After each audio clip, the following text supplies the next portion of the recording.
तर मला आठवड्यातनं एक स्क्रिप्ट वाचायला मिळते. मी ती स्क्रिप्ट येतात, लोकं वाचतात आणि मग त्यातले बरं वाईट बदल काय असतील ते सांगतो. इथं पलीकडे दरी आहे. समजा चांगली स्क्रिप्ट नसेल तर फेकून द्या म्हणून सांगतो मी आणि चांगली असेल तर ते वर गड आहे आपला. गडावर नेऊन तिथं झेंडा फडकवा त्याचा. आता साऊथला जी इन्व्हेस्टमेंट म्हणतोय ती तशी माझी सुरक्षित इन्व्हेस्टमेंट आहे. कारण की त्याला माझ्यावर जो मेडिएटर आहे तो मेडिएटर रिस्क घेतो. मला ते बफर आहे तो. धक्का बसला तर पहिला त्याला बसतो नंतर मला धक्का बसतो. त्याची जास्त जबाबदारी असते. मराठीत तसं होणार नाही. मराठीत तो मेडिएटर मीच असणार आहे आणि इन्व्हेस्टर पण मीच असणार आहे. बफर जो काय धक्का बसतो तो मलाच बसणार आहे. मग ते बफर नाहीये मला. चित्रपट मध्ये आपलंपणा आल्याशिवाय लोक चित्रपट बघत नाही. चित्रपट आला ठीक आहे, आला आपला चित्रपट आला ही जी भावना एक नाही ती खरं लोकांना चित्रपटाकडे ओढून घेते. ते त्यांनी मला एकदा फोन केला, डॉक्टर प्रमोद काय का म्हटलं, सर मी बोलतोय म्हटलं आणि मला काय बोलावं कळेना कारण तुमचा कॉल मला कसा काय आला. तर म्हणाले, अरे प्रमोद मला ती कार्यशाळा अटेंड करायची 2 दिवसाची आहे तुझी. तर म्हटलं सर का हो सर. ह्याने म्हटलं स्टोरी बोर्ड कोणच घेत नाही कार्यशाळा आणि तू घ्यायचं धाडस करायला लागलाय. तर ते आपण हिची कार्यशाळा घेतली.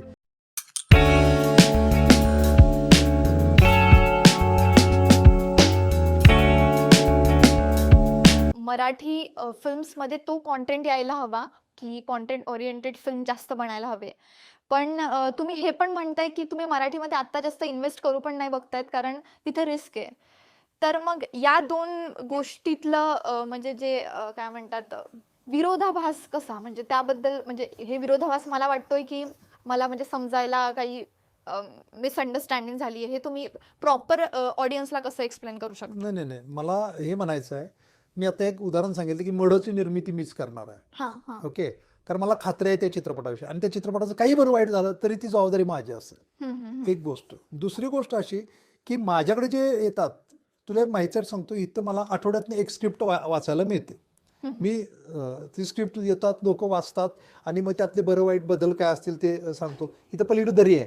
समजा चांगली स्क्रिप्ट नसेल तर फेकून द्या म्हणून सांगतो मी आणि चांगली असेल तर ते वर गड आहे आपला. गडावर नेऊन तिथं झेंडा फडकवा त्याचा. काही प्रॉब्लेम नाही असं हे राहतं. आणि जी माझ्याकडे स्क्रिप्ट येते ना ते ॲक्च्युली निर्माता घेऊन येतो की सर आम्ही निर्मिती करतो आणि एकदा ते वाचून बघा. म्हणजे ऑलरेडी त्यांचा निर्माता तिथं फिक्स झाला आहे एक. आणि दुसरी महत्त्वाची गोष्ट की मी एक चित्रपटाची निर्मिती केली सफरचंदची, पण सफरचंदची निर्मिती करत असताना मला शून्य नॉलेज होतं. ओके, आणि मी ज्याला म्हणजे एक शेतकरी निर्माता म्हणजे एक शेतकरी आहे, त्यांना पिकवायचं आणि स्वतःच विकायचं असतं. मला मात्र त्यातलं काहीच माहित नव्हतं. मी त्या दिग्दर्शकाच्या मागे लावला, ती चित्रपट रिलीज करायचा आहे, विकायचं आहे, काय करायचं त्यालाही विचारायला माहित नाही कारण तो क्रिएटिव्ह माइंडचा माणूस आहे. He is not business minded. Okay, त्याच्याकडनं मी जी अपेक्षा ठेवली ती फार चुकीची होती. मी आजही त्याला, संदीप मला माफी मागायची तुझी की हे तुझ्यावरती त्या जबाबदारी मी टाकायला नाही पाहिजे होती. निर्माता म्हणून मी परिपूर्ण व्हायला पाहिजे होतं. बरोबर. आता मला आजही वाटतं की मी अजून तेवढा परिपूर्ण नाही. म्हणजे एका झटक्यात मी चित्रपट विकणं एवढी गोष्ट मला ज्याला सहज जमेल त्यावेळेला मी ती करेल. नाही तर ती मोठी रिस्क आहे. आता मग दुसऱ्याने करावं का नको, ज्याला आवडतं ते करतोच, पण ज्याला आवडतो ते करतो त्याला मी सांगेन की मी फ्री ऑफ कॉस्ट तुमच्यासाठी अवेलेबल आहे, माझ्याकडून ती मदत घ्या. मला जेवढं नॉलेज मिळालं त्यातलं तर ते नॉलेज मी तुमच्यावर शेअर करायला तयार आहे. जेणेकरून तुम्ही शून्य नॉलेज घेऊन फिल्म इंडस्ट्रीत येत असाल तर माझ्याकडे 1-2% नॉलेज घ्या, म्हणजे किमान तुमच्यावर 2% नॉलेज तुमच्याकडे तयार राहील. असं मला म्हणायचं आहे. आणि तुम्ही म्हणता ते विरोधाभास तो ॲक्च्युली कॉन्ट्रोवर्सीज आहे. मी आता जे बोलतोय ते कॉन्ट्रोवर्सीज आहे, पण मला माहिती कुठल्या टप्प्यामध्ये आत शिरायचं आहे त्यामध्ये. मी ज्यावेळेला येईन, जसं मी मगाशी म्हणालो की मी ज्या चित्रपटांनी निगडीत आहेत ते बऱ्यापैकी नॅशनल अवॉर्ड विनर किंवा चांगला त्यांनी व्यवसाय केला अशा चित्रपटाशी मी निगडीत आहे. साहजिकच आहे, माझी अपेक्षा ती असणार ना, माझा चित्रपट असा बनेल की जो परिपूर्ण असेल. म्हणजे मला कुणा इतमान अडणारच नाही माझं की मला ह्यातलं पण माहिती आहे, यातलं पण माहिती आहे, यातलं पण माहिती आहे. भले मी समजा त्यातलं माहीत नसेल तर त्यातलं कुणाला माहिती आहे त्या माणसाला बोलवण्या एवढी ओळखी असतील माझ्या. शब्दाला मान देऊन लोकांनी यावं एवढी स्थिती माझी ज्याला होईल तर त्याला मी ते करू शकेन. काय काय असतं फार मजेशीर गोष्टी माझ्या डोक्यात येतात. ते म्हणजे आता मडासारखं स्क्रिप्ट आहे ती 0 बजेटमध्ये करता येईल का असा विचार करतोय मी. कारण काय माहिती आहे का, जसं या फिल्म इंडस्ट्रीमध्ये बार्गेनिंग जेवढं महत्वाचं आहे तेवढं कन्व्हिन्सिंग पण महत्वाचं आहे. जर तुम्ही एखाद्या गोष्टीसाठी कन्व्हिन्स करायला पाहिजे तर अमिताभ बच्चन सुद्धा फुकट काम करतील. तुम्ही कन्व्हिन्स करणं गरजेचं आहे. त्यांना लक्षात आलं की अरे हे भन्नाट आहे, काहीतरी वेगळं आहे, तरच ते करतील ना. 0 बजेटमध्ये होईल का, तर होऊ शकतं. माझ्याकडे 8-10 लोक असे तयार आहेत की म्हणजे समजा एडिटिंग असतील, साऊंड रेकॉर्डिस्ट असतील, मेकअप आर्टिस्ट असतील, ते सर तुम्ही सांगा आम्ही तुमच्यासाठी काम, आणि ते दिग्गज लोक आहेत. फक्त त्यांना एवढंच आहे की एक्स्ट्रा ऑर्डिनरी गोष्ट घेऊन या ज्यामुळे आमचं नाव होईल. म्हणजे जे काय सेल्फ सॅटिस्फॅक्शनसाठी करणारे लोक सुद्धा फिल्म इंडस्ट्री आहेत आणि सुदैवानं मला ती मिळालेली आहेत. मे बी मला 0 बजेटमध्ये पण करेन मी. त्यासाठी काय हे करायचीच गरज नाही. फिल्म कशी रिलीज करायची असते, फुकटात कशी आणि कमी बजेटमध्ये कशी करायची हे माहीत झालं हळूहळू. पण आणखी काही त्रुटी आहेत माझ्याजवळ जे मे बी माझ्या मानसिक लेवलला त्या असतील. ते धाडस जरा तर धाडस करू. आता साऊथला जी इन्व्हेस्टमेंट म्हणतोय ती तशी माझी सुरक्षित इन्व्हेस्टमेंट आहे. कारण की त्याला माझ्याकडे जो मेडिएटर आहे तो मेडिएटर रिस्क घेतो. मला ते बफर आहे तो. धक्का बसला तर पहिला त्याला बसतो नंतर मला धक्का बसतो. त्याची जास्त जबाबदारी असते. मराठीत तसं होणार नाही. मराठीत तो मेडिएटर मीच असणार आहे आणि इन्व्हेस्टर पण मीच असणार आहे. बफर जो काय धक्का बसतो तो मलाच बसणार आहे. मग ते बफर नाहीये मला. असं म्हणायला लागलोय. ओके. तर म्हणजे तुमचा अर्थ आहे की तुम्ही ॲज अ प्रोड्युसर सुद्धा एक बॅलन्स ठेवण्याचा प्रयत्न करताय की जी स्क्रिप्ट तुम्हाला वाटतं की ही स्क्रिप्ट आहे म्हणजे त्यामध्ये तेवढा दम आहे किंवा ती तेवढी कॉन्टेंट ओरिएंटेड आहे की जी एका चांगल्या लेवलला जाऊ शकते, तर तुम्ही जास्त बघताय की तुम्ही तिथे इन्व्हेस्ट कराल. म्हणजे जे आधी तुमचे एक्सपिरियन्स आले त्यावरून एक काय म्हणतात तो एक्सपिरियन्स घेऊन तुम्ही आता तसं विचार केला. आणखी एक मला सबमिशन द्यावंसं वाटतं की मुळात मी कदाचित उद्या पण चित्रपट निर्मिती करेन. पण अजून जे पब्लिक आहे ज्यांचा मराठी चित्रपटावर विश्वास बसायला पाहिजे तो पण गेन करणं त्यासोबत आहे. आणि त्याला किती कालावधी लागेल माहीत नाहीये. आज भले आज खूप चांगले चांगले चित्रपट आहेत की ज्यांना प्रेक्षक लांब कशाला आमचं तेंडल्याच घ्या. तेंडल्याला आम्हाला पहिल्या आठवड्यात 70 थिएटर मिळाले होते, दुसऱ्या आठवड्यात 10 थिएटर मिळाले होते. त्यामध्ये आम्ही बाकी डिस्ट्रीब्युटरना त्यांच्यासोबत पण फाईट करत होतो आणि प्रेक्षकांना कन्व्हिन्स करण्यासाठी पण आम्ही प्रयत्न करत होतो. आमचे जे सांगली, सातारा, कोल्हापूर जिल्हा आहे तिथल्या लोकांनी आमच्यावर विश्वास ठेवला कारण आम्ही त्याच जिल्ह्यातले आहोत. पण अन्य जिल्ह्यातल्या लोकांना कन्व्हिन्स करता करता नाकीनऊ आलं. कारण पूर्वी ज्या काही लोकांनी चुकीचे चित्रपट आणल्यात त्यामुळे सगळ्यांना वाटतं नाही अरे मराठी चित्रपट बोगस असणार आणि त्यांची चूक नाही ना. आम्ही बोगस चित्रपट आणि येता येतं अजूनही आणि मग चांगल्या चित्रपटांचा त्याचा फटका बसतो. पब्लिक ज्यावेळेला असं चांगलं तयार होईल हे पब्लिकलाही वाटलं आणि आपण हे बघायला पाहिजे उत्स्फूर्तपणे व्हायला पाहिजे ते गरजेचं आहे. फार प्रेम निर्माण व्हायला पाहिजे चित्रपटासाठी. आता जो रुबाबचा आम्ही चाललोय ना जे ग्रासरूट लेवलला आम्ही जे प्रमोशन करतोय हे उत्स्फूर्तपणे या 3 जिल्ह्यामध्ये लोक यासाठी करायला लागल्यात कारण की शेखरनं ऑलरेडी स्वतः एस्टॅब्लिश झालाय कलाकृतीच्या माध्यमातून. म्हणजे रेखासाठी त्याला नॅशनल अवॉर्ड आहे. त्याचे पॉम्पलेट तर एवढ्या स्पर्धा त्याने गाजवल्या त्या शॉर्ट फिल्मनं. त्यामुळे सगळ्या लोकांना माहिती की अरे हे पोरगं करेल ते एक्स्ट्रा फन्नाटच असणार आहे. अलग लक्षात. मग हा विश्वास निर्माण करणं ही सुद्धा अजून आमची जबाबदारी आहे. मगच इन्व्हेस्टमेंटमध्ये मजा आहे ना. नाही तर मग इन्व्हेस्ट करणार आपण करोड रुपये आणि जर पब्लिक पण पोहोचत नसेल मजा पण नाही त्यामध्ये. मग जे ऍक्च्युअली रिस्क घ्यायला लागल्यात त्यांच्या पाठीशी उभा राहणं हे मी मोठं मानतो. ती मोठी इन्व्हेस्टमेंट आहे ऍक्च्युली तशी किंवा तू घाबरूच नकोस मी आहे तुझ्या पूर्ण वेळ पाठीशी. ती वेगळी इन्व्हेस्टमेंट. आणि सर आता हे आधी जो आपण पॉडकास्ट केला त्यात सुद्धा सरांनी कव्हर केलंय किंवा बोलले त्याबद्दल. पण तरी सुद्धा सर तुम्ही याबद्दल म्हणजे तुम्ही जे ऑर्गॅनिक पद्धतीने फिल्म डिस्ट्रीब्यूट करतात त्याबद्दल एक थोडा सल्ला म्हणू शकतो, ॲडवाईस म्हणू शकतो किंवा ती काय टेक्निक तुम्ही वापरता तसं करायला, जे तुम्ही आत्ता एक सांगितलं सुद्धा की तुम्ही मॅन टू मॅन जाऊन प्रमोशन करताय, तर ते सोडून सुद्धा अजून कोणते एक्सपेरिमेंट तुम्ही केले की चित्रपटाचं वेगळ्या प्रकारे प्रमोशन करण्यासाठी? नाही आता काय माहिती आहे की एक सोपा सोशल मीडिया आपल्या सगळ्यांच्या हातात आहे. माझा जो व्हॉट्सअपचे 750 ग्रुप आहेत. ओके. आणि मी ज्या चित्रपटांचं प्रमोशन आता माझ्याकडे आलं होतं तर काही ठिकाणी आम्ही किमान मानधन घेतो. किमान मानधन म्हणजे उदाहरण दाखल तुझे काही ग्रुप्स असतील आणि माझी तुझी ओळख असेल तर मी तुला सांगत असतो की मी एक पोस्ट टाकतोय ती कृपया तुझ्या संबंधित जेवढे ग्रुप्स आहेत त्या ग्रुपच्या ॲडमिनला सांगून ती पोस्ट व्हायरल करा. त्याच्या अगेन्स्ट मी तुला एक पोस्ट टाकल्याबद्दल 100 रुपये देतोय. मग गावाकडच्या पोरांना काय सांगतोय की बाबा तुम्ही शेतातून जाऊन आला, जनावरं फिरवून आला, खेळून आला, कॉलेजमधून आला, इथं बसून काही बाकीच्या गोष्टी व्हायरल करत बसण्यापेक्षा मी एक पोस्ट टाकतोय ती तुमच्या ग्रुपमध्ये हे करा. आणि त्याच्या अगेन्स्ट म्हणजे आता तालुका पातळीवरती, गाव पातळीवरती, जिल्हा पातळीवरती जे काम चालतं म्हणजे जिल्ह्याचा एक माणूस गाठायचा त्याला सांगायचं तालुका पातळीवरचं जरा ग्रुप शोधून घे, तालुका पातळीवरचं गाव पातळीवरचं हे कर. आणि जे ग्रुप ॲडमिन आहेत तिथं त्या सगळ्यांना आपण मानधन देतो, किमान मानधन. आता मजेशीर गोष्ट अशी आहे, जर त्यांना 10 दिवसाचं प्रमोशनला रोज 100 रुपये या हिशोबानं जर 1,000 रुपये मिळत असतील, तर त्यांचं जो 2 महिन्याचं व्हाउचर फ्री झालं ना त्यांना. हो हो काहीच करायचं नाही, तुम्ही तुमचं डोकंच लावू नका. आम्ही देतोय ते कंटेंट फक्त व्हायरल करत जावं. हम्म, हम्म. मग ते एकामेकाला ते अटॅच राहतात. अरे हा चित्रपट आला, हा चित्रपट आला. आणि तुझ्या ग्रुपमधले लोक भले आपण अन्य ग्रुपचं काही बघत नसू, पण आपल्या संबंधित लोकांच्या ग्रुपमधलं जस्ट ओव्हरलुक करत राहतो. हम्म, हम्म. आणि मगाशी सांगितलं तशी मज्जा, मग त्याची वेगळं स्क्रिप्टिंग करत राहतो मी.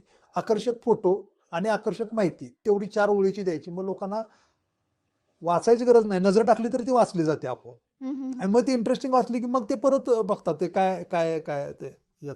मग ते मॅन टू मॅन पोहोचत राहतं. हम्म, हम्म. ऑफकोर्स त्यासाठी थोडेसे पैसे मोजावे लागतात, पण करोडो लाखो रुपये मोजावे लागत नाहीत त्यासाठी. हम्म. एका म्हणजे आता समजा 36 जिल्हे आहे, 36 जिल्ह्यातले 36 आपण विद्यार्थी तयार केले आणि 36 विद्यार्थ्यांना 100 रुपये दिले तर 3600 रुपये गेले ना. हो लाखातून कोटी ते जातच नाहीत. परत तालुका किती गावं, 45,000 गाव आहेत. 45,000 गावामध्ये प्रत्येकाला जर 100 रुपये दिले तर 4.5 लाख रुपये झाले. हम्म, हम्म, हम्म. पुढं काय ह्याच्याविषयी जास्त जातच नाही ना. हो हो हा, म्हणजे ते काय जे काय अब्जावधी कोट्यावधी रुपयाचा व्यवहार होत नाही, तो लाखातलाच व्यवहार होतोय, जो चांगल्या प्रकारे मॅन टू मॅन पोहोचतो. हे बघ, चित्रपट मध्ये आपलंपणा आल्याशिवाय लोक चित्रपट बघत नाही. हो चित्रपट आला ठीक आहे, आला आपला चित्रपट आला ही जी भावना आहे की नाही, ती खरं लोकांना चित्रपटाकडे ओढून घेते. हम्म, हम्म. साधा आहे. हो हो आणि सर तुम्ही म्हणालात की तुमच्या स्टुडिओमध्ये बरेचसे दिग्गज लोक आलेत, त्यांनी वर्कशॉप घेतलेले. तर हे वर्कशॉप कशा रिलेटेड आहेत आणि म्हणजे तुम्हाला का वाटलं की वर्कशॉप अरेंज करू शकतो असं, म्हणजे तुम्ही ऑलरेडी ॲक्टिंग, रायटिंग आणि हे काम पण करताय, मग वर्कशॉप अरेंज करण्यासाठी म्हणजे काय काय उद्देश तुमचा, की तेच की कशाशी रिलेटेड होते? मग कसं आहे, मी मगाशी म्हणालो तो चित्रपटाचा सगळा डोलारा जे बीज असते ते कथेवरती अवलंबून असतं. जोपर्यंत ते बीज मजबूत सकस असल्याशिवाय पुढे त्याची उत्पत्ती जे काय डोलारा उभा राहणार आहे तो त्याशिवाय चांगला उभा राहू शकत नाही. त्यामुळे आम्ही कथेवरती मी जास्त लक्ष देतो. बऱ्याच कथा लेखकांना मी सांगितलं ॲक्च्युली हिरोपेक्षा जास्त मानधन तुम्हाला पाहिजे, कारण तुम्ही चित्रपट जन्माला घालता. पहिल्यांदा जी गर्भधारणा होती चित्रपटाची ते लेखकाच्या डोक्यात पहिल्यांदा तिची गर्भधारणा होती, बरोबर. आणि नंतर नंतर नंतर ते डेव्हलप होत राहतं. मग मला नेहमी वाटते की ह्या लोकांना लेखक कदाचित येणार नाहीत आपल्याकडं कार्यशाळा ऐकायला, त्यांना वाटत असेल आपण एक्स्ट्राऑर्डिनरी काय तर करतोय, पण कथा कशी असावी, आपण काय बघायला पाहिजे हे ऐकायला नवीन नवीन पिढी येते. म्हणजे ज्याला मी पहिली कार्यशाळा घेतली त्याला अमित राय म्हणजे ओ माय गॉड 2 जो आला होता त्याचे लेखक दिग्दर्शक, त्यांची कार्यशाळा आपण इथे घेतली होती. तुफान गर्दी, 36 जिल्ह्यातनं सगळे आले होते. सरांनी, मी सरांना म्हटलं सर एक दिवस तुम्ही मला द्या, आणि त्यांनी ती सगळ्या नोंदणी बघितल्यानंतर म्हणाले मी 2 दिवस करतो. अमित राय सारखा एकदा ग्रेट माणूस तिथे यायचा, आमच्या इथे राहतो आणि 2 दिवस शिकवतो. ओके, ही एक बाजू. दुसरी गोष्ट म्हणजे दुसरी मी जी कार्यशाळा घेतली होती, कथेविषयी कार्यशाळा घेणारे फार कमी लोक आहेत. अभिनयाविषयी घेतात, कथेविषयी कमी घेतात. मी दुसरी कार्यशाळा घेतली होती स्टोरी बोर्ड रायटिंग. म्हणजे मुळात खूप लोकांना माहिती नाही स्टोरी बोर्ड कशासाठी बनवायचं असतं. हे काम एवढं हलकं करतंय म्हणजे तुम्हाला पडद्यावरती काय दिसणार आहे ते पहिल्यांदा कागदावर दिसतं. भलेही त्याचा काय तर 1,000, 2,000 रुपये, 4,000, 5,000 रुपये काहीतरी एका चित्राची ते घेत असतील ड्रॉइंग करायला, पण सगळं पिक्चर तुमच्या डोळ्यासमोर क्लिअर होतं आणि तुमचा पुढचा खर्च प्रचंड वाचवतं. नाही म्हटलं तर 10-15% खर्च तुमचा वाचतो. 1 कोटी रुपयाच्या सिनेमामध्ये 10-15 लाख रुपये तुमचे वाचतात, म्हणजे फार ग्रेट गोष्ट आहे. आणि त्याच्या अगेन्स्ट काय त्यांना 1,00,000-1.5 लाख रुपये द्यायला लागत असतील. म्हणजे 10% द्यायचे, 100% वाचवायचे, असा तो प्रकार असतो. मग ते अनिल जाधव म्हणून आहेत, म्हणजे त्यांचा एक चित्रपट होता ॲनिमल नावाचा एक सिनेमा आला होता हिंदी, तर त्याचं स्टोरी बोर्डचं काही काम केलं होतं, की तर आता वेड्यात वीर दौडले 7 त्याचं केलं आहे, किंवा ह्याचं आहे पुन्हा शिवाजीराजे भोसले वगैरे, ह्याचं जे काय त्यांनी केलं आहे ना स्टोरी बोर्ड, त्याची मी कार्यशाळा घेतली होती. त्याची कार्यशाळा घेतल्यानंतर म्हणजे महाराष्ट्रात कुणीच कार्यशाळा स्टोरी बोर्ड रायटिंगची घेतली नव्हती, आम्ही घेतली. आणि एवढं भारी वाटलं मला की किशोर कदम आले होते. किशोर कदम माहिती आहेत ना? हो किशोर कदम सौमित्र, ते त्यांनी मला एकदा फोन केला, डॉक्टर प्रमोद काय का, म्हटलं सर मी बोलतोय म्हटलं आणि मला काय बोलावं कळेना, कारण तुमचा कॉल मला कसा काय आला. तर म्हणाले अरे प्रमोद मला ती कार्यशाळा अटेंड करायची 2 दिवसाची आहे तुझी. तर म्हटलं सर का हो सर, ह्याने म्हटलं स्टोरी बोर्ड कोणच घेत नाही कार्यशाळा आणि तू घ्यायचं धाडस करायला लागलाय. तर ते आपण हिची कार्यशाळा घेतली. हे कार्यशाळा आम्ही मितेश ताकेंची घेतली होती. हम्म, मितेश ताके म्हणजे बाप माणूस फिल्म इंडस्ट्रीमधलं, ज्याला नॉलेज आहे. हम्म, हां, म्हणजे कागदोपत्री आणि जे काही पुस्तकी ज्ञान आहे त्या माणसाचं प्रचंड आहे आणि त्याला प्रचंड चित्रपट बघतो आणि प्रचंड बारकाव्यानं तो सांगतो. त्यांची कार्यशाळा करतो तिथे रेकॉर्ड ब्रेक गर्दी झाली होती आमची. म्हणजे आम्ही असं ठरवलं होतं की इंटेलेक्च्युअल लेवलला स्ट्रॉंग असणारी तेवढीच लोकं घ्यायची, त्यांना प्रश्न उत्तर पाठवायची. तुम्हाला या प्रश्नाची उत्तर माहीत असतील तरच तुम्हाला इथं कार्यशाळेत घ्यायचं. असं असताना सुद्धा 36च्या 36 जिल्ह्यातली सगळी झाडून लोक आले होते. कुठल्या कुठल्या टोकावरनं लोक इथं हे आले होते. सगळे चकित झाले. म्हणजे आम्हाला वाटलं 20 लोक घ्यायचे, तर आम्ही 36 लोक घेतली.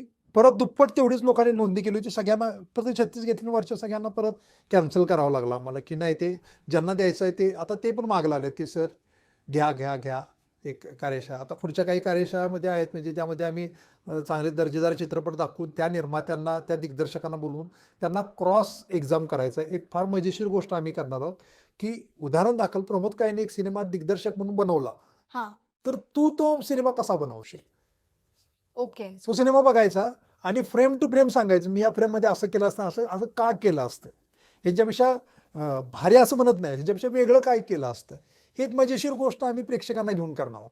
किंवा तुम्ही तो सिनेमा तुमच्या घरातनं बघून या आणि इथे येऊन चर्चा करूया. एकदा परत नाही व्हायला तो सिनेमा बघायचा आणि प्रत्येकानं तेव्हा सांगायचं की मी हा सीन असा घेतला, हा सीन असा घेतला होता. असं काहीसं वेगळेच प्रयोग करत राहायचं आमचं चाललंय. Okay, okay. तर सर ही कॉन्सेप्ट ॲक्च्युली मला खूप इंटरेस्टिंग वाटली आहे आणि ती यासाठी की आत्ता काही थोड्या वेळ आधी आपण जो क्वेश्चन विचारला की ॲज अ प्रोड्युसर जे बॅलन्स सरांनी बनवलं आहे की त्यांना असं वाटतं की जिथे कॉन्टेंट चांगला आहे आणि तो जास्त लोकांपर्यंत पोहोचावा सर तिथे इन्व्हेस्ट करण्याचा जास्त विचार आत्ता करतायत. पण जे सर बोलले की त्यांना असं वाटतं की तो कॉन्टेंट निर्माण पण कसा होईल, तर नवीन पिढीला जेव्हा हे नॉलेज असेल की कॉन्टेंट बनतो कसा, त्यानंतर तो कसा बनायला हवा, तर त्या रिलेटेड सुद्धा तुम्ही काम करताय. म्हणजे हे ॲक्च्युअली एक परफेक्ट बॅलन्स आहे असं मला वाटतं. तर सर हा जो तुमचा एक्सपेरिमेंट आहे तो खरंच छान आहे. म्हणजे बऱ्याच लोकांनी करायला हवं. कारण कितीतरी मुलं प्रत्येक वर्षी फिल्म इन्स्टिट्यूटमध्ये ॲडमिशन घेण्यासाठी म्हणजे प्रयत्न करत असतात. पण प्रत्येकाला तेवढ्या लेवलच्या किंवा म्हणजे फिल्म इन्स्टिट्यूटची जी स्टुडंट लिस्ट असते तीच मुळात कमी असते. म्हणजे त्याच्या सीट्सच कमी असतात. पण बऱ्यापैकी बाकी लोकं ज्यांना इंडस्ट्रीमध्ये यायचं आहे किंवा त्यांना तो सेन्स हवा आहे, तो अशा वर्कशॉप्समधून मिळू शकतो. तर हे म्हणजे छान होतं. आणखी एक प्रयोग आम्ही करणार आहोत, ते म्हणजे फक्त थापा मारायला यायचं इथं. फार वियर्ड वाटेल तुला, अरे हे काय विचित्र प्रकार आहे. यायचं आणि सगळ्यांनी यायचं, निवांत गप्पा मारायच्या. 20, 25, 30 लोकांनी यायचं.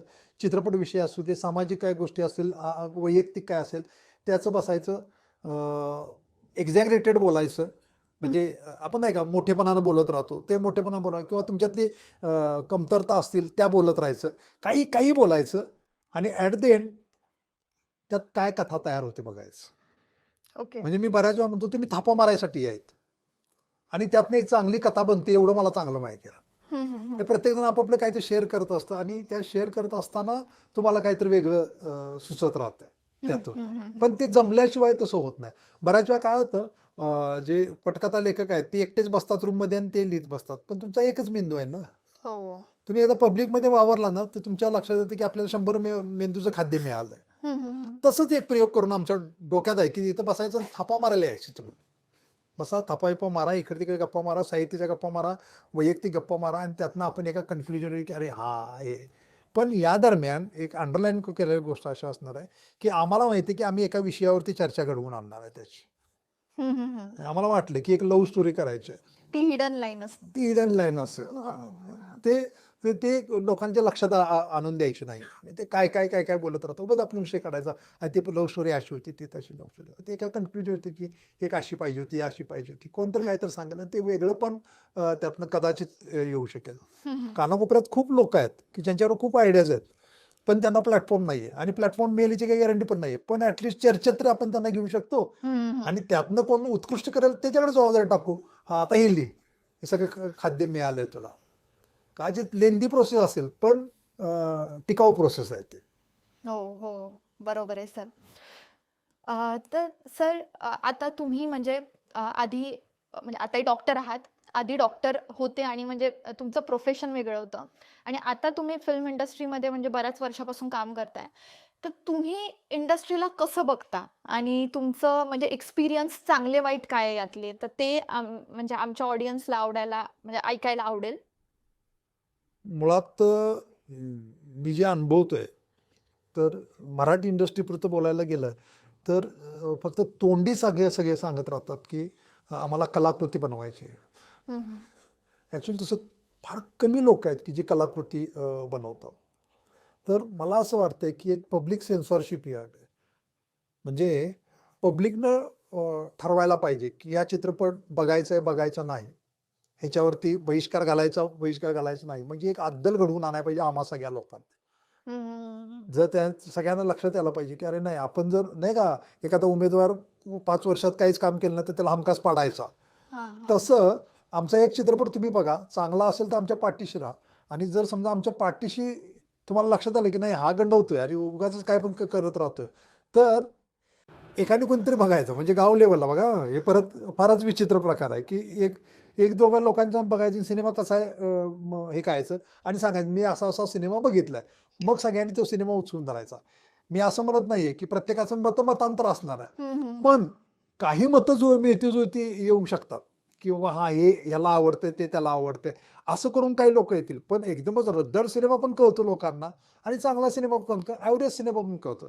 ॲव्हरेज सिनेमाला सुद्धा पब्लिक जातच की आणि ते जायलाच पाहिजे कारण की ॲव्हरेज सिनेमा कधी तयार होतो काही तर 19-20 सेटवरती झाले असते किंवा कथेत झाले असते इच्छा असताना सुद्धा काही गोष्टी प्रकट होऊ शकत नाही ते ॲव्हरेजवर येतात. पण रद्दड सिनेमा कधी येतो नॉलेज नसलं तर रद्दडवरती येतो. हो. मग ह्याची सेन्सॉरशिप पब्लिकनं घ्यायला पाहिजे आणि पब्लिकला मी सांगू इच्छितो की तुम्ही खरं म्हणजे त्याची जबाबदारी घ्या आणि जर एखादा सिनेमा आवडला तर त्याच्याविषयी भरभरून लिहा. आता सोशल मीडिया तर सगळ्यांच्या हातात आहे.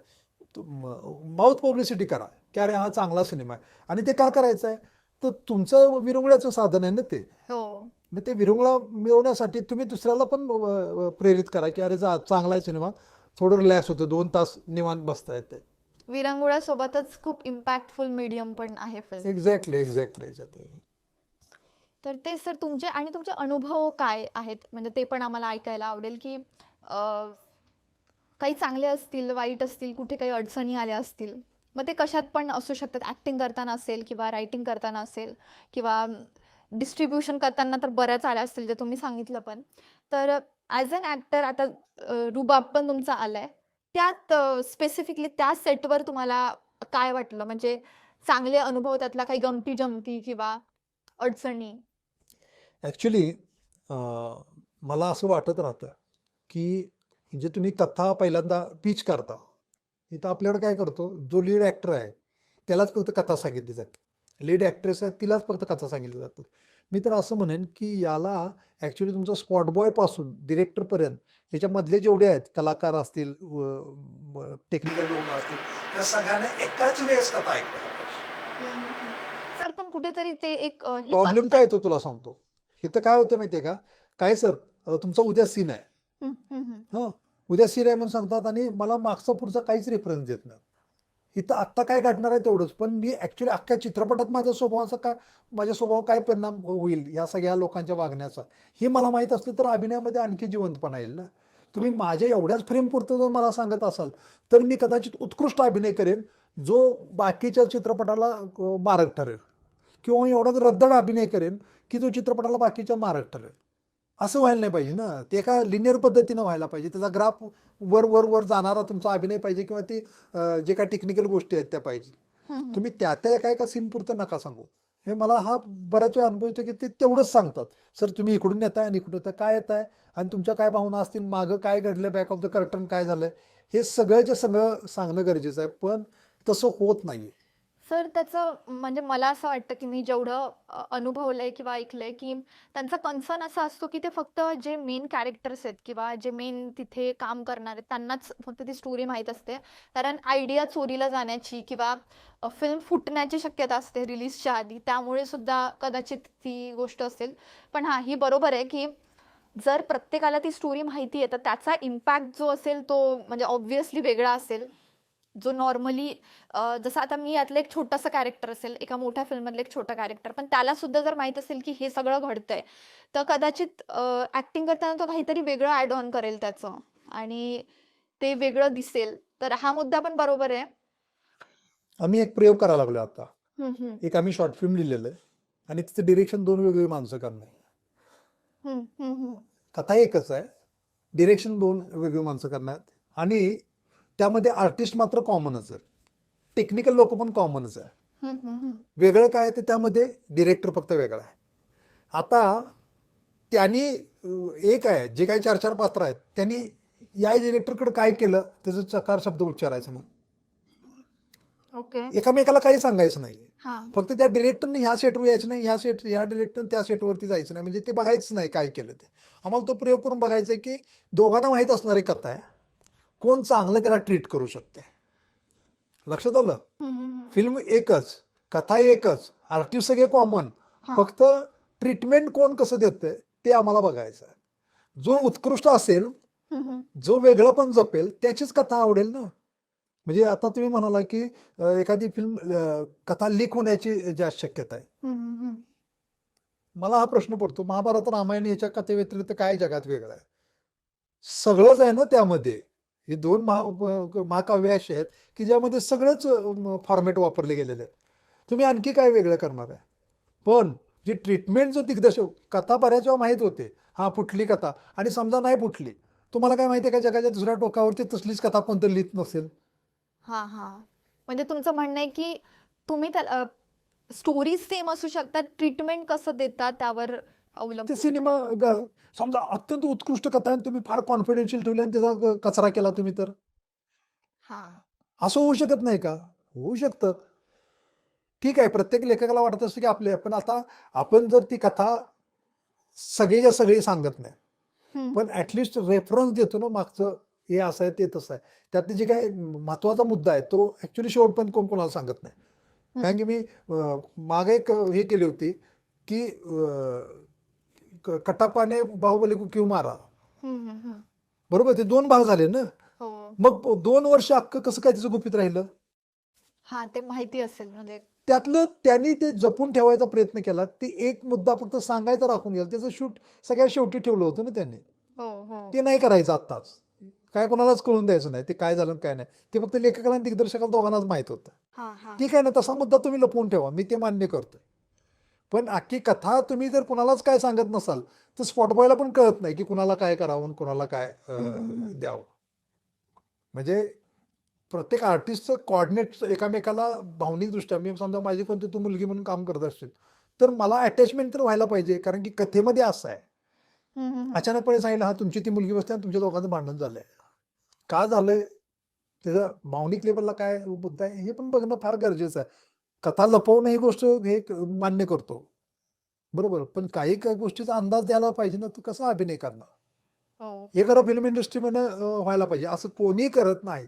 कधी एकदा सिनेमा करतोय आणि कधी हे बाहेर येतोय सिनेमा. असं होतंय आणि नुकसान एवढं भयानक नुकसान व्हायला लागलंय. हं. वाईट वाटतं म्हणजे बोलताना माझा आवाज पण चढेना, की अरे हे किती वेळा सांगायचं लोकांना, की तुम्ही नुकसान करता. हं, हं, हं. प्रत्येकाला जर वाटतं आपण वेगळंच करतोय, असं प्रत्येकात ज्या भ्रमात राहतात ना, ती लोकं फार नुकसान करतात. सर तुम्ही जी आता आयडिया म्हटलेली की प्रत्येकाला ती स्टोरी सांगून डिरेक्ट करायचं फिल्म किंवा शूट करायचं.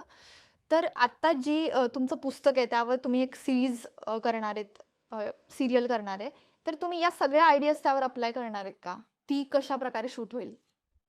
नाही, नाही. मुळात डिरेक्टर म्हणून मी त्यात लक्षच घालणार नाही. ओके. ते फक्त ओके. प्रोडक्शन. मला फक्त प्रोडक्शनच बघायचं, निर्माता म्हणूनच यायचं आहे. कारण की होतंय काय माहिती आहे का, आता ज्या सगळ्या तुम्ही टीव्ही मालिका बघताय ते एका घरात होतात. हं, हं, हं. सेट म्हणजे 2 घरं असतील तर ते शेजारची घरं असतात. एकदा इकडं आणि एकदा तिकडं. हो, हो. महामारीचं असं आहे की ते सगळं ओपन फील्डवरचं शूट आहे. हं, म्हणजे हं. मुळात तो खर्चिक मामला आहे सगळा. आणि ते एका दिवसात एक एपिसोड असलं भानगड होणार नाहीये. 2-3 दिवस एका एपिसोडला लागतील. हं, हं, हं. पण माझी अशी इच्छा पण नाही ते डेली सोप असावा. आठवड्यातनं 2 वेळा टेलिकास्ट झालं तरी ते चालण्यासारखं आहे. भले त्यात नानापणा तोटा झाला तरी चाललं, पण ते गेलं तर उत्कृष्ट जायला पाहिजे. म्हणजे त्याची लोकांनी वाट बघायला पाहिजे. जसं मालगुंडीची आम्ही वाट बघायचं. अरे कधी येते महाभारत रविवारी, महाभारत तुम्ही काय ते जन्माला पण आलं नसाल. हं. महाभारत अक्षरशः सगळं गावच्या गाव सुन्न व्हायचं, सगळे टी व्ही पुढे येऊन बसायचे. आणि कधी एकदा रविवार येतोय, रविवारी हे सेलिब्रेशनचा वार झाला होता. हे मला वाटतं की मी मगाशी म्हणालो नाही, मी पैसे आत्ताच लावत नाही कारण की अजून सेलिब्रेशनची मानसिकता लोकांची झालेली नाही. ती सेलिब्रेशनची मानसिकता होणार का तर 100% होणार आहे. आणि त्यासाठी फक्त आम्ही आत्ता जे काय करतो पाया घालायला लागलो ना, धडपडतोय प्रत्येकाला कन्व्हिन्स करतोय. परत हे मॅन टू मॅनच जाऊन सांगतोय आम्ही की अरे असं करू नका. आणि मग सोशल मीडियावरती आमची वादावादी होती, कोण आम्हाला शिव्या घालतं, तर तुम्ही असं एवढं परखड पण लिहू नका, आपण एका फॅकल्टीतले आहोत, नुकसान करू नका एकमेकाचं. पब्लिकचं नुकसान केलं तर चालतंय, संस्कृती नुकसान केलं तर चालतंय, फक्त त्या चित्रपटाचं होऊ नये एवढीच काळजी घ्यायची आम्ही. हे कुठला प्रकार आहे? की तुमच्या आतापर्यंत जेवढे फिल्म आलेत, तुम्ही काही म्हटलं की काही रिलीज नाही झाले, काही झालेत रिलीज, तर जेवढे रिलीज झालेत ते शॉर्ट फिल्म्स असतील, सिरियल, जे आपण याच्यात तुम्ही काम केलंय, ते आमच्या ऑडियन्सला कोणत्या प्लॅटफॉर्मला बघायला भेटेल ते तुम्ही सांगा. भास्कर नंदी नावाचे एक यूट्यूब चॅनल आहे. मी परवाच ते मला हे कळलं की माझी शॉर्ट फिल्म त्या एका प्लॅटफॉर्मवरती मला दिसली. मी पहिली शॉर्ट फिल्म केली संचारबंदी नावाची, ज्याचा मी प्रोड्युसर होतो. तर ती मला त्या प्लॅटफॉर्मवरती बघायला मिळाले. ओके. एक दुसरी गोष्ट म्हणजे आता अलीकडचा समजा सिनेमा धर्मरक्षक महावीर छत्रपती संभाजी महाराज, तो अजून कुठल्याच प्लॅटफॉर्मवर दिलेला गेलेला नाहीये. सॅटेलाइट डिजिटलवरती कुठंच आलेला नाहीये. ओके. आणि काही सिनेमे आता जसं हे असेल, तेंडल्या असेल, तर तेंडल्या जो आहे तो आम्ही घरोघरी नेऊन दाखवतो, अजून कुठं दिलेला पण नाही. म्हणजे बरेच OTT ट्रेलर फक्त. हां, OTT माध्यमांनी आमच्याकडे मागितलाय चांगल्या रकमेला, पण आम्हाला तो प्रयोग म्हणूनच वापरायचा आहे. घरोघरी जाऊन दाखवता कसा येईल तो सिनेमा, त्यासाठी हे करायला लावलं. सर, आज जे आपलं कन्व्हर्सेशन झालं ते आमच्या ऑडियन्ससाठी नक्कीच हेल्पफुल असेल. आणि सर, थोडक्यात तुम्ही तुमच्या चित्रपटाबद्दल एक थीम सांगून म्हणजे ऑडियन्सनी तो चित्रपट का बघावा हे ऑडियन्सला काय सांगाल? की कुठला चित्रपट? ग्रुप. अच्छा, रुबाब. कारण माझे आता 8-9 चित्रपट यायला लागल्यात म्हणून म्हटलं. रुबाबवरती जरा जास्त सॉफ्ट कॉर्नर आहे माझा, माझ्या जवळच्या मित्राचा आहे. ऑफकोर्स प्रिझम पण येतोय, अमरचाच आहे तो सिनेमा. तर पहिला येतोय तो रुबाब येतोय 6 फेब्रुवारीला तो रिलीज होतो. 6 फेब्रुवारी 26ला शेखर बापू रणखांबे. ओके. हां. आणि निर्माते आहे संजय झनकर आणि गौरी झनकर. आणि ते जी स्टुडिओ हे करायला ते प्रेझेंट करत आहे. ही एक बाजू. आणि दुसरी गोष्ट म्हणजे आता तुम्ही वन लाईनबद्दल ऐकाल तर मराठी चित्रपट, हिंदी चित्रपट, कुठलेही चित्रपट घेतले जागतिक स्तरावरचे, तर लव्ह स्टोरी ही कॉमन गोष्ट अशी आहे की जी सगळ्यांना आवडते. सगळ्यांच्या एक हळवा कोपरा आहे ते प्रत्येकाच्या आयुष्यातला. हां, जी जुनी माणसं आहे ती आठवणीत जातात, तर नवीन लोक आहेत ते प्रेरित होतात की अरे हा ह्याच्यात पण नया क्या है, बरोबर. म्हणजे लव्ह स्टोरी झाल्यावर नवीन काय, लव्ह स्टोरी नवीन काय दिसते हे बघायचं. शेखर बापू रणखांबे एक असं नाव आहे की त्यालाच वाटतं की आपण नवीन द्यावं. आणि जर आपण नवीन देऊ शकत नसतं तर आपल्या जगाला काही अर्थ नाही असं वाटणार. म्हणजे एवढा बेधडकपणे त्यानं मला एकदा बोलू नका, सर मी जर नवीन काय देऊ शकत नसेल तर मला या क्षेत्रात थांबायचाच अधिकार नाहीये. फार वेगळी आणि अफलातून स्टोरी आहे. ॲक्च्युली मी याच्यावर फारसं बडबडायची माझी इच्छा नाही आहे, कारण की काय झालं, हे असं खूप गुळगुळीत वाक्य झालं. खूप लोकांनी सांगितलं की अरे हा मी वेगळं आणतो.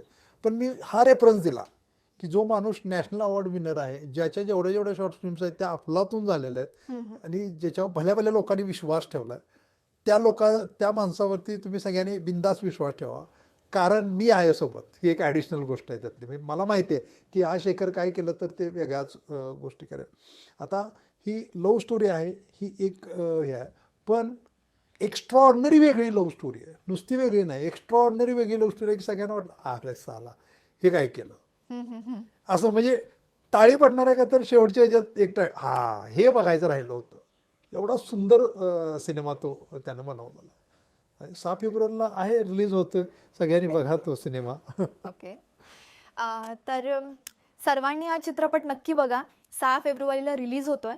आणि सर, तुमच्यासोबत कन्व्हर्सेशन करून मला खूप छान वाटलं. नवीन गोष्टी समजल्या. आणि जे पण ॲस्पायरिंग फिल्ममेकर्स आहेत किंवा ॲक्टर्स आहेत, नवीन पिढी आहे थोडक्यात, ज्यांना असं वाटतं की या फील्डचं त्यांना नॉलेज असावं किंवा एक पॅशन म्हणून किंवा हॉबी म्हणून पण जाणून घ्यायचं, तर सर वर्कशॉप घेतात. त्यांचे वर्कशॉपसुद्धा अटेंड करा.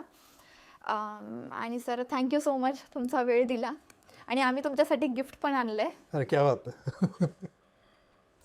थँक्यू. आणि याला असं समजा की तुम्ही म्हणजे जो प्रयत्न करताय की मराठी इंडस्ट्रीमध्ये एक कॉन्टेंट ओरिएंटेड फिल्म यायला हव्या, तर ते त्याचं रोपतंय आणि ते फुलेल पुढे जाऊन. तर तेच, थँक्यू तुमच्या सगळ्यांना, थँक्यू. हा एपिसोड नक्की बघा. आणि जे आधी सरांसोबतच आपण 2 पॉडकास्ट केले, त्याची लिंकसुद्धा मी डिस्क्रिप्शनमध्ये दिली आहे, तीसुद्धा नक्की बघा.